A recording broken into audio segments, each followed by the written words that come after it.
ಅವಲಕ್ಕಿ ಮಹಾರಾಷ್ಟ್ರ ಸ್ಟೈಲ್ ಕಾಂದಾ ಪೋಹ ಮಾಡಮ್ರಿ. ಈಗ ಇಲ್ಲಿ ಒಂದು ಎರಡು ಇದು ಅವಲಕ್ಕಿ ತೊಗೊಂಡಿನಿ ನಾನು.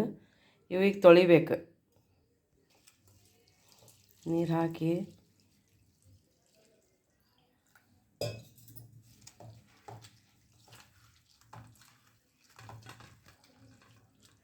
ಕಾಂದಾ ಪೋಹ ಮಹಾರಾಷ್ಟ್ರ ಸ್ಪೆಷಲ್.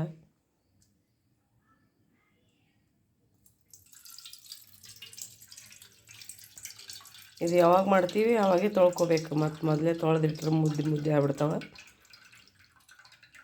ಅವಾಗೆ ತೊಳೆದು ಮಾಡಬೇಕು. ಉದುರು ಆಗ್ತದೆ ಅವಲಕ್ಕಿ ಈ ಥರ.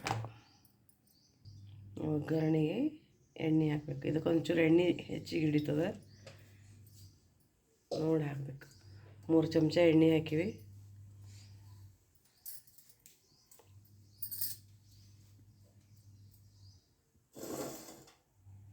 ಎಣ್ಣೆ ಕಾಯೋದು, ಸಾಸಿವೆ ಜೀರಿಗೆ ಹಾಕಬೇಕು.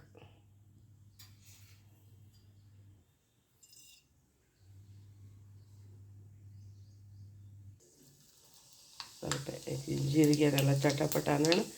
ಶೇಂಗಾ ಹಾಕಬೇಕು ಒಂದು ಸ್ವಲ್ಪ.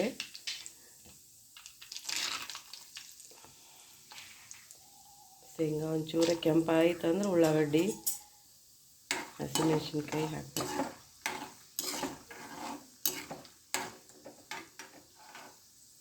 ಹಸಿಮೆಣ್ಸಿನ್ಕಾಯಿ,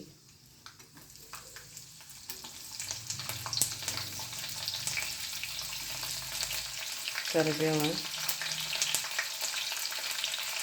ಫ್ರೈ ಆಗೋಣ. ಉಳ್ಳಾಗಡ್ಡಿ ಹಾಕಿ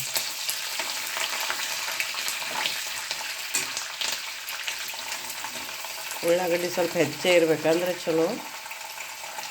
ಮೀಡಿಯಮ್ ಸೈಜಿಂದ 2 ಉಳ್ಳಾಗಡ್ಡಿ ಕಟ್ ಮಾಡ್ಕೊಂಡೆವು ನಾವು.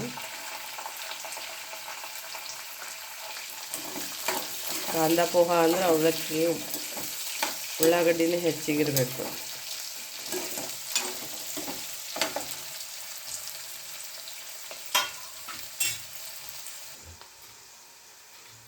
ರುಚಿಗೆ ತಕ್ಕಷ್ಟು ಉಪ್ಪು ಇದ್ರಾಗೆ ಹಾಕ್ಬೇಕು. ಅಂದ್ರೆ ಎಲ್ಲ ಅವಲಕ್ಕಿಗೆ ಚಂದ ಇದು ಆಗ್ತಾವೆ. ಒಗ್ಗರಣೆದಾಗೆ ಅರಿಶಿಣ ಪುಡಿ,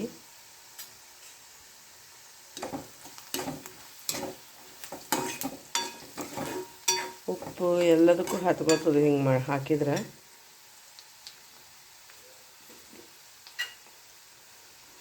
ಸ್ವಲ್ಪ ಸಕ್ರೆ,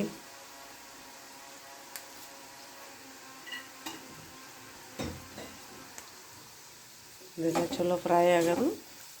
ತೊಯ್ಸಿದ ಅವಲಕ್ಕಿ ಇರ್ತಾವಲ್ಲ ಅವು ಹಾಕಬೇಕು.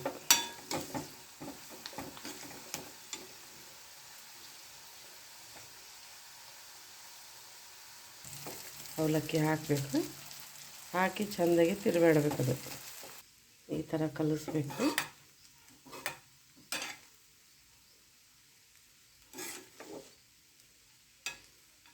ಮ್ಯಾಲೆ ನಿಂಬೆಹಣ್ಣು, ಕೊತ್ತಂಬರಿ ಹಾಕಿದ್ರೆ ಅವಲಕ್ಕಿ ರೆಡಿ.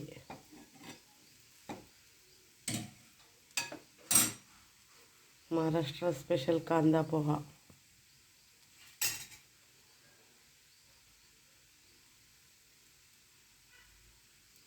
ಅರ್ಧ ಲಿಂಬೆಹಣ್ಣು ಹಾಕಬೇಕು.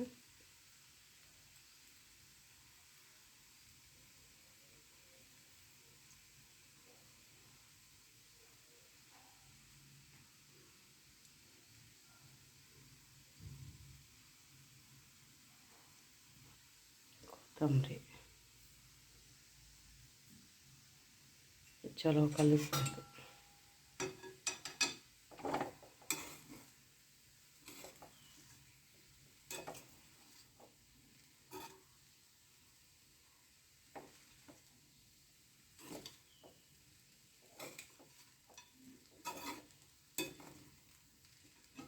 ಬಿಸಿ ಬಿಸಿ ಕಾಂದಾ ಪೋಹ ರೆಡಿ. ಬಿಸಿ ಬಿಸಿ ಕಾಂದಾ ಪೋಹ ರೆಡಿ. ಮಾಡಿ ನೋಡ್ರಿ ಎಲ್ಲರೂ. ಯಾರು ನನ್ನ ಚಾನಲಿಗೆ ಹೊಸವ್ರಿದ್ರಿ ಲೈಕ್ ಮಾಡಿರಿ, ಶೇರ್ ಮಾಡಿರಿ, ಸಬ್ಸ್ಕ್ರೈಬ್ ಮಾಡಿರಿ. Thank you.